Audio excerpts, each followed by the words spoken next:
मुल्क भर में हुकूमत साजी का अमल आज भी जारी है और के पी के बाद आज नेशनल असम्बली में भी स्पीकर का इंतखाब मुकम्मल हो चुका है। एयाज सादिक एक दफ़ा फिर स्पीकर बन चुके हैं, जबकि बड़ी मज़ेदार जो अपडेट्स नज़र आ रही हैं मुझे, मैं आपको वो बताता चलूँ।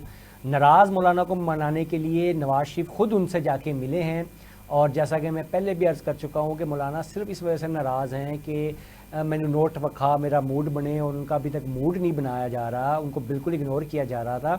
और वो इतनी खुली बातें कर रहे थे, तो इतनी तो शायद पीटीआई ने नहीं की होंगी एंटी इस्टेब्लिशमेंट। वो तो कह रहे थे कि जी सब में बंदर बांट हुई है, सबको तोहफे दिए गए हैं, मुझे इस्टेब्लिशमेंट ने लिफ्ट नहीं कराई। ये बाकायदा उनकी वीडियो है जिसमें वो कह रहे हैं कि मेरे साथ इस्टेब्लिशमेंट ने मुझे ये सिला दिया है। तो इतना खुल के इस्टेब्लिशमेंट के ख़िलाफ़ कभी मैंने नहीं देखा कि उनके इत्तेहादी या उनके मुखालिफ कभी इतना खुल के सामने आए हों। आज महमूद अचकज़ई जो कि हमेशा सहूलतकार रहते हैं, हमेशा हिस्सा लेते हैं, इस मरतबा वो भी नाला हैं और उन्होंने भी इस्टेब्लिशमेंट को बड़े आड़े हाथों लिया है। उनका कहना था कि बकरा मंडी बनाया जा रहा है और जो पीटीआई है मैंडेट लेके आई है, उसके बावजूद उनके जो नुमाइंदगान हैं उनसे मैंडेट छीना जा रहा है। बड़े आड़े हाथों वो लिया उन्होंने कौमी असम्बली में तकरीर करते हुए। आज बड़ा दिलचस्प सेशन हुआ जिसमें पीटीआई के जो अरकान हैं उन्होंने ये इंदिया दिया है कि वो इस सेशन को बिल्कुल भी, इस असम्बली को बिल्कुल भी नहीं चलने देंगे जब तक उनका मैंडेट वापस नहीं मिलता। मैं एक बात यहाँ पे बात करना चाहता हूँ कि ये शायद वो थप्पड़ था जो उनको पहले मार देना चाहिए था। अब असम्बली में आने के बाद अगर इसको ना चलने देने की बातें होंगी तो शायद ये एक और लड़ाई वाली साइड पर जाएगी, क्योंकि ये उनको पहले तय करना चाहिए था कि इलेक्शन जब हुआ, जब रिजल्ट आना शुरू हुए, उस वक्त उनको तय करना चाहिए था कि इस असम्बली में जाना है या मैंडेट वापस लेना है।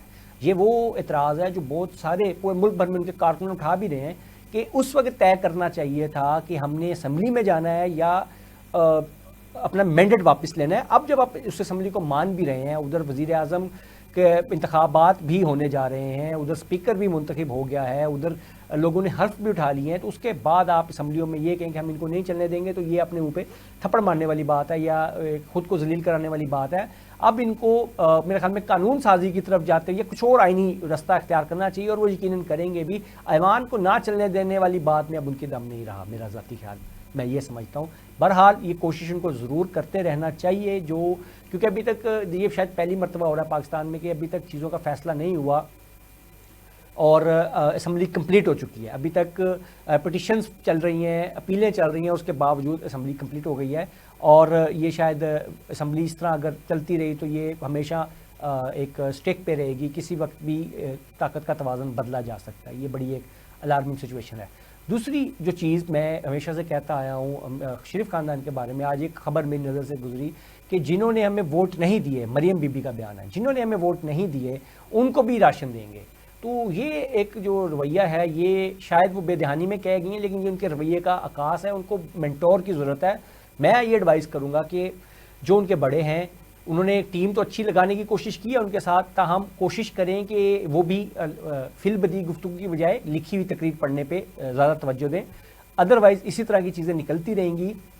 ये एक बड़ा मुतकब्बिर जुमला है और ये एक सियासी इंतकाम को भी ज़ाहिर करता है या एक अजीब सियासी रवैये को ज़ाहिर करता है। एक तरफ आप कहती हैं कि मैं पूरे सूबे की वज़ीर आला हूँ, मैं सबकी वज़ीर आला हूँ, दूसरी तरफ आप कहती हैं कि जिन्होंने हमें वोट नहीं दिए उनको भी पैकेज देंगे। तो ये शायद एक बेदहानी में कहा गया जुमला है, लेकिन ये जो उनके तहत शऊर में मौजूद जो एक अंदर की बात है, ये शायद वो बेदहानी में बाहर आई है और ये मेरे ख्याल में ज़्यादा पसंद नहीं की जाएगी। जो उनके इर्द गिर्द भी बैठे होंगे, अगर उन्होंने वो जुमला पढ़ा है तो यकीनन उनको समझाया होगा कि इस तरह के जुमले अब एक वज़ीर आला को ज़ेब नहीं देते, ख़ुसूसन जिसका ये कहना हो कि वो सबकी वज़ीर आला है और वो भलाई पे या काम के ऊपर अपना फोकस रखना चाहती हैं, काम पे तवज्जो देती हैं। उनका ये मेरा नहीं ख्याल कि ख़ुसूसन ऐसे हालात में जब उनकी हुकूमत पहले ही डगमगा रही है, उनके तकरीबन 50-60% जो उम्मीदवार हैं वो फॉर्म 47 पे चल रहे हैं, जो स्टेक पे लगे हुए हैं। किसी भी वक्त उनकी इस्टेब्लिशमेंट से दोबारा नाराज़गी हुई और वोट को इज्जत दो का वक्त आ गया तो मेरा ख्याल में उनकी ऐवान से अक्सरियत भी ख़त्म हो जाएगी।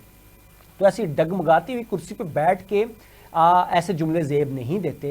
मेरा ख्याल है उनको इसके ऊपर एक जिस तरह कहते हैं ना रिव्यू लेना चाहिए, आइंदा एहतजाज बरतना चाहिए कि वो इस तरह की चीज़ें ना करें।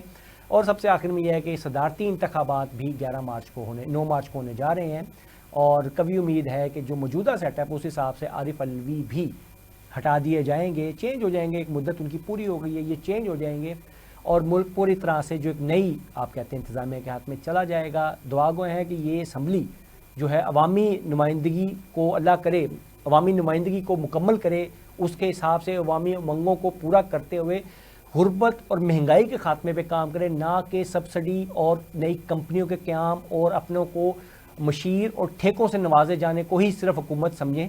ہماری دعا ہے کہ ملک میں مہنگائی تھوڑی کم ہو اور ہم اتنا سانس لے سکیں کہ چلیں جی ان کی آئندہ نسل کی نوکری کے لیے ہم زندہ رہ سکیں۔ اجازت دیجیے، اللہ حافظ۔